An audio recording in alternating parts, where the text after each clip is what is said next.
Hey, good morning to everybody. Happy Thursday. It's Daryl here. It is bright and freaking early, man. You know it. It's 3 a.m. here in Connecticut on the East Coast. Okay, I have no idea how to start this video. This is the kind of video that I just kind of have to do from my heart, by the seat of my pants. It's not something I could prepare for. I wrote down a couple facts that I didn't want to forget, and other than that, this is just going to be completely from the top of my head.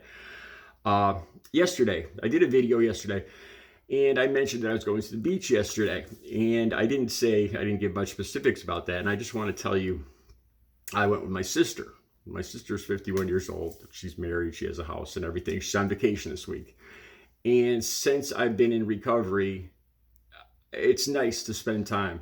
I've been clean and sober for, yesterday was 16 years and 10 months. I'm coming up on 17 years clean and sober from hard drugs. And it's nice to spend time. So we went to the beach yesterday, just me and her, and just talked. The ride there, the ride back, the whole time. Just chatted. And it was nice. And we talked about back in my addiction, what things were like, the stuff about the lying with my mother and what I did to my family and everything. I've also thought about this, and don't take this the wrong way. I'm 57 years old, and I take chances. I live a dangerous life sometimes, with the hiking and biking and stuff like that. And I've often thought about this, like if something were to happen to me, like how I lost Audrey, these things do happen. What would I do about this YouTube channel? And I wouldn't want to just disappear, even though by big standards, I've gone up to about almost 3,600 subscribers, I think. And, in the big picture, I don't have a whole lot of subscribers, but I wouldn't want to just disappear from this YouTube channel. Like if God forbid something happened to me, and I just, like yesterday, and I just disappeared, I never came back. And, my YouTube channel just sat here, and I thought about that. And my sister is the most savvy person, computer wise and everything. Like she's about 6 years younger than me. And I haven't talked to her about this. I'm surprised. If I had talked to her about this yesterday, this would have really freaked me out. But I've thought about talking to her several times. I've thought about this, asking her, just giving her my information on if something did happen to me, God forbid, that she could just do a short video and explain to people what happened. I would like to put some closure to the YouTube channel and not just leave it hanging with my last video. Just for the sake of closure. It's crossed my mind. Why am I talking about this? I was going through the news feed, the stories as usual this morning, and I came across a story about a TikToker. And he's on TikTok and Instagram. He's a 32-year-old comedian creator from Minnesota, Minneapolis, Minnesota. And he took his life Monday. And, I decided to read more into it. He's considerably younger than me, 20, 30 years younger than me.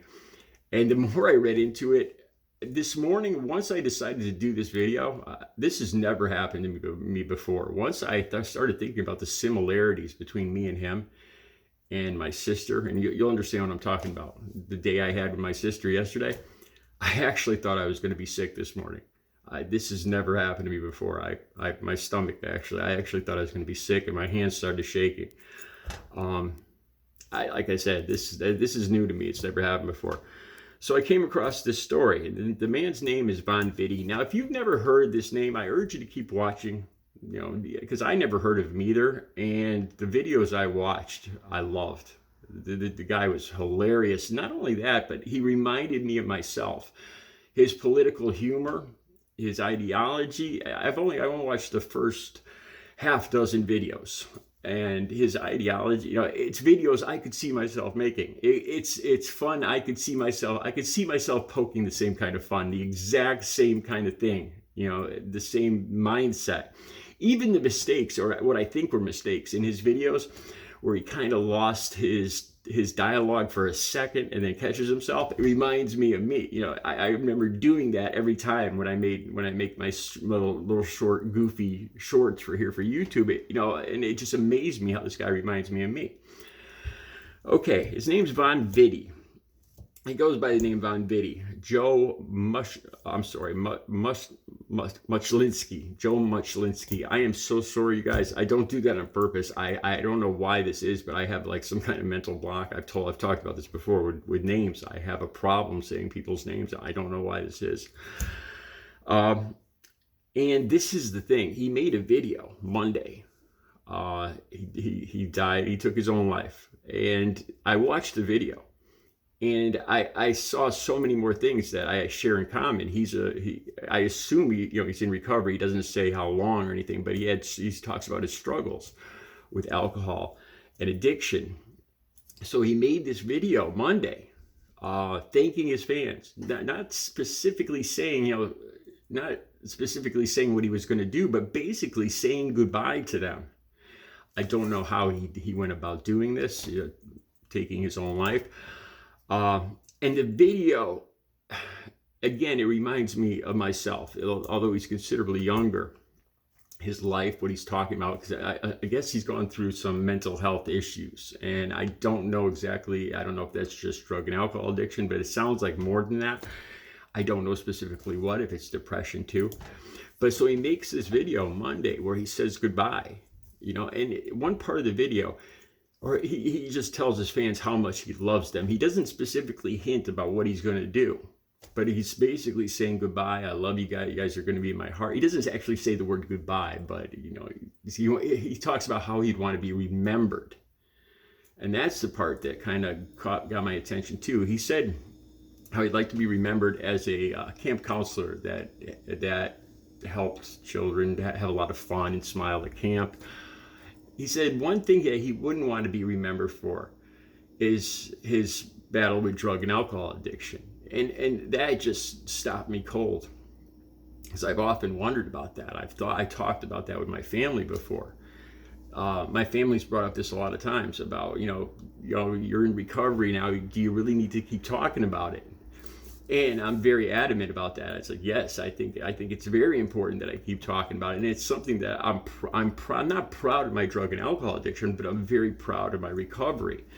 And to give people hope that it is possible, because I lost hope. And I remember being suicidal. I remember waking up mornings and just thinking to myself, I cannot do this one more day. The last 20 years have been the same thing, where I wake up and the first thing into my mind is I have to get my fix, I have to get money, and I have to lie. And it got to the point where I got to this, I cannot do this one more day. Nothing is going to change. There's no more hope. I have to end this. I have to end it, and I remember feeling like that. So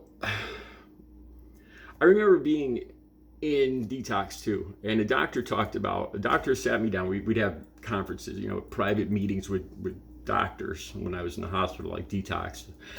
And the doctor said, well, first thing I need to establish, Daryl, is whether you had depression and these suicidal thoughts before you started using, and you self-medicated to help with the depression and the mental health issues, or the reverse, whether you started to experiment with drugs and that led to the depression, and which came first. And with me, it was messing around with drugs, probably due to the fact of some of the stuff that happened in my earlier life. I'm not blaming. I don't want to blame on things that happened in my life. I did what I did, and I made the choices that I made, and that's the way I like to look at it. But as I watched this guy, I had never heard of before, and I watched his videos, I have so much in common with him. Not only that, his sister made a video to give some closure to his fans, and the links are going to be right down below. I'm going to make sure I put these in. I'll label them right down below on top. The one where he says not goodbye, but he talks about how he'd want to be remembered. He just made this video Monday, and hours later he was gone. And then his sister put out a video on Instagram, and I'll put that link right below that one so you can watch it. And watching his sister talk about that, that's where it really pushed me to the point this morning where I almost felt nauseous, because I remember and I think about how lucky I am. I was actually going to do a video today. I haven't talked about recovery in quite a few days. I don't know how many, but I usually, you guys, if you watch my channel, I like to talk about recovery. And I realized yesterday was 16 years and 10 months exactly, or 6,149 days. I was going to do a video today. That was my plans, to do a video. The title of it was going to be 6,149 days clean and sober. That was going to be the title of my video. The similarities between us are just, I don't know what to say. Kind of off. It disturbs me, but it makes me feel lucky at the same time. The time I spent with my sister, like I said, and all the thoughts I've had, and all the things that I share in common with this man. I don't know why or how bad things got that he felt the need to do this. In this video, you would never, he talks about what a full life he's had, how he's traveled around the world, he's made people laugh. And it's hard to understand the pain that somebody must have inside. The pain that must be inside that man, that he's covering up with a smile. And to make this video, he cares about his viewers so much that he actually makes this video to say goodbye.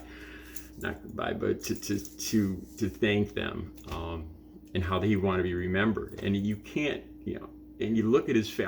When I see videos like this, I look at his face, to see if I can see any hint of depression or the thoughts, what's going on in his head, and you can't see it, and that's even more scary to me.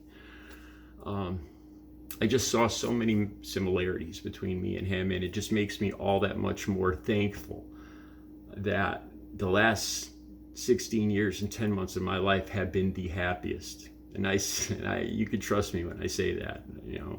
I say that with all sincerity. It's been the happiest, most fulfilling, most successful years of my life in recovery. Recovery is possible. If you have any thoughts about depression, if you're struggling, the number's right below. It's 988. I urge you, I've talked about this before, if you're struggling, talk to somebody. It's helped me before, back when I was using, to hear myself say, to hear myself say the words of what's going on in my head has helped me before. Talk to somebody and call this number if you're struggling.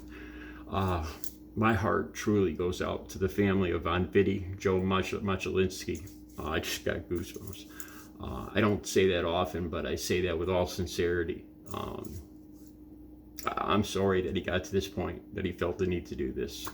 And there is hope. There is hope. Have a good Thursday. I'll be back later with another video.